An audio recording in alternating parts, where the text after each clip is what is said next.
ប៉ាខ្ញុំមកវិញហើយ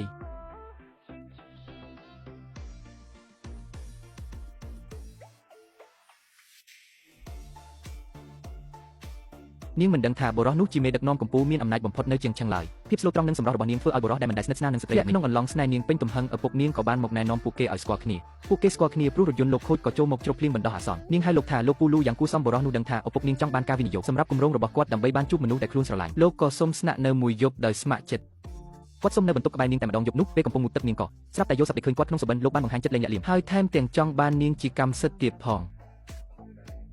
គាត់ថាចង់ឬពាក្យយល់ព្រមពីនាងនាងក៏ភ្ញាក់ខ្លួនព្រឹកឡើងនាងដឹងថាបុរសដ៏មានអំណាចបែបនោះគឺហួសពីអ្វីដែលនាងអាចប៉ងបាននាងចុះទៅរកមេដោះសុំទឹកដោះគោតែនាងមិនបានគិតថានាងរអិលជើងដួលចូលទ្រូងបុរសនោះហើយប៉ះស្បែកសាមរបស់គាត់នាងទាញដៃចេញដោយអៀនខ្មាស់តែនាងកាន់តែភ័យបុរសនោះកាន់តែចាប់អារម្មណ៍គាត់គិតថាកាន់តែគួរឲ្យចង់មើលហើយក៏ហុចទឹកដោះគោឲ្យនាងតក់ស្លុតក៏បដិសេធតែបែរជាធ្វើឲ្យកំពុកទឹកដោះគោទៅវិញនេះធ្វើឲ្យនាងភ័យខ្លាចរហូតស្រក់ទឹកភ្នែកបុរសនោះហង្អែលមុខនាងដោយក្តីស្រឡាញ់ប្រាប់ឲ្យនាងប្រញាប់ទៅគេងពេលមើលនាងតែចេញគាត់នៅតែមិនអាចស្ងប់ចិត្តបានស្ងប់ស្ងាត់វែងជាវពិតជាធ្វើឲ្យចិត្តមិនអាចលាក់លៀមបាន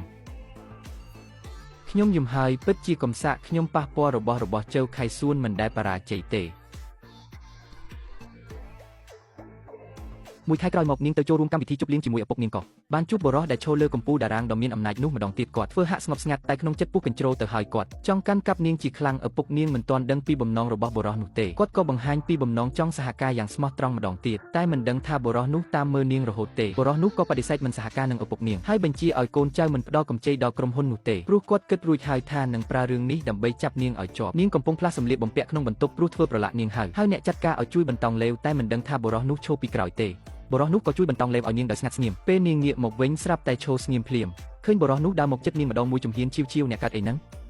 មិនមែនអ្នកសុំខ្ញុំជួយទេខ្ញុំហៅអ្នកចាត់ការទេហ៎ចឹងហ៎តែខ្ញុំឮអ្នកហៅខ្ញុំឲ្យជួយរឹតសម្លៀកបំពាក់ទេ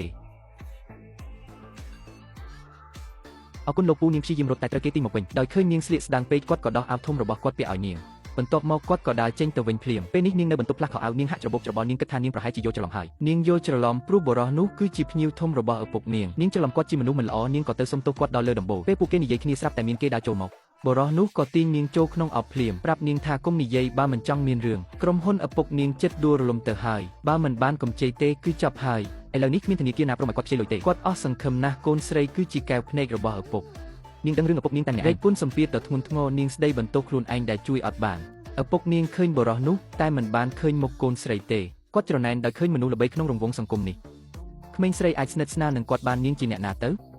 ឪពុកដើរចូលទៅជិតរីឯប្រុសនោះឆ្លៀតឱកាសថាប់កញ្ចឹងគ្នាបន្ទាប់មកសួរឪពុកនាងថាតើគាត់ចង់បំផ្លាញរឿងល្អរបស់គេមែនទេឪពុកនាងគិតថាអ្នកស្និទ្ធស្នាលនឹងលោកលូមិនមែនជាកូនស្រីរបស់គាត់ទេគាត់ក៏សុំទោសទាំងអៀនហើយដើរចេញទៅក្រោយមកបុរសនោះបានដាក់សំណើថាបើអ្នកចង់ជួយឪពុករបស់អ្នកខ្ញុំអាចជួយអ្នកបាននាងដឹងថាបុរសនេះមានអំណាចណាស់ទើបមិនចង់ជាប់ពាក់ព័ន្ធនឹងគេឡើយទើបនាងបដិសេធភ្លាមតែបុរសនោះនៅតែទូចចង់ជួយនាងវិញព្រោះនៅហើយឈឹងទាំងមូលគ្មាននរណាអាចជួយឪពុកនាងបានទេគេគ្រាន់តែរងចាំថ្ងៃដែលនាងមកអង្គគេប៉ុណ្ណោះមិនយូរប៉ុន្មាននាងនិងឪពុកក៏លក់ផ្ទះធំហើយទៅនៅផ្ទះជួលចាស់ដើម្បីកាត់បន្ថយសម្ពាធឪពុកនាងរកការងារក្រៅម៉ោងនៅសន្តាគារតែថ្ងៃមួយឪពុកនាងខឹងនឹងបញ្ហាក្រុមហ៊ុនខ្លាំងពេកទើបគាត់ឈឺបេះដូងធ្ងន់ធ្ងរសម្រាប់នៅពេទ្យនាងប្រញាប់ទៅដល់ភ្លាមគ្រូពេទ្យក៏ជំរុញឲ្យនាងប្រញាប់បង់ប្រាក់តម្កល់គ្រូពេទ្យទារថ្លៃវះកាត់ 10000 យ៉នតែនាងគ្មានលុយឯណានាងបានត្រឹមអង្គុយយំនៅលើដីស្រាប់តែបុរសនោះលេចមុខឃើញរបួសជើងនាងគាត់ក៏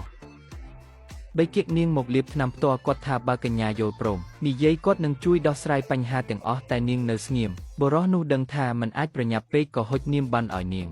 បើមានការអ្វីឲ្យទូរស័ព្ទរកគាត់បានគ្រប់ពេលរឿងចាស់មិនទាន់ចប់រឿងថ្មីចូលមកទៀតអ្នកធំក្នុងក្រុមហ៊ុនរត់អស់និយោជិតក៏ចាប់ផ្ដើមលក់កុំព្យូទ័រសងបំណុលពួកគេលែងធ្វើការទៀតនាងដឹងថាបើបានទំនិញពីក្រុមហ៊ុនយន្តហៃលំហូរសាច់ប្រាក់ក្រុមហ៊ុននឹងវិលមកវិញនាងប្រាប់ថានាងនឹងទៅអង្វរក្រុមយន្តហៃដោយផ្ទាល់ហើយត្រូវតែយកទំនិញនោះមកវិញឲ្យបានតើអ្នកជឿខ្ញុំដោយសារខ្ញុំជាកូនប្រធានខ្ញុំសុំពេលមួយថ្ងៃបើក្នុងមួយថ្ងៃខ្ញុំរកទំនិញមិនបានខ្ញុំនឹងប្រកាសសរសៃធនហើយសងសំណងអ្នកទាំងអស់គ្នាតែនាងនៅតែឆោតល្ងងពេកពេលញ៉ាំបាយជាមួយលោកគៀងលោកវាងក៏ចាប់អារម្មណ៍នឹងនាងភ្លាមលោកវាងប្រាប់ថាគាត់អាចសង្គ្រោះក្រុមហ៊ុនឪពុកនាងបានតែនាងត្រូវតែផឹកឲ្យអស់ចិត្តនាងដឹងថាគ្មានជំរឿក៏ទ្រាំផឹកស្រានោះមួយកែវអស់គ្មានសល់តែមិននឹកស្មានថារឿងនេះបានលេចលឺដល់ត្រចៀកបុរសនោះបាត់ទៅហើយលោកវាងមានកេរ្តិ៍ឈ្មោះមិនល្អពេលដឹងបុរសនោះក៏ប្រមូលកូនចៅចេញដំណើរភ្លាមខ្ញុំបារម្ភស្ទើរដាច់ចិត្តហើយផឹកទៅឆែកមើលរថយន្តនិងទីតាំងទាំងអស់របស់លោកវាងខ្វាន់ឥឡូវនេះមានរឿងអីនាងផឹកច្រើនពេកដាស្ទើរមិនរួចហើយនាងត្រូវបានគេអូសចូលឡានលោកវាងដោយប្រើស្មារតីតិចតួចតែសល់នាងក៏ប្រញាប់ទូរស័ព្ទទៅរកបុរសនោះតែនាងគ្មានកម្លាំងទប់ទល់ទេទូរស័ព្ទក៏ជ្រុះដល់ដីនាងប្រមានលោកវាងឲ្យដោះលែងនាងភ្លាមបើពូលោកមកដល់គាត់មិនលើកលែងអ្នកទេអ្នកមិន ចង់និយាយគឺលូយូជើមែនទេលូយូជើមិនចូលចិត្តស្រីទេគាត់ជាលូយូជូមិនចូលចិត្តចិត្តដិតនឹងនារីទេគាត់ជានរណាគេក្មេងខ្ចីប៉ុណ្ណឹងហ៊ានមកគំរាមខ្ញុំបរោះនោះជន់កែដេញតាមរួចបើកភ្លើងហ្វាគាំងមកឡានលោកបាំងភ្លើងនោះចាំងភ្នែកអ្នកបើកបោស្ទ័ររងឹតភ្នែកលោកមានឡានបើកមកកាត់មុខលឿនណាស់អប្រេសជាម្ចាស់ឲ្យ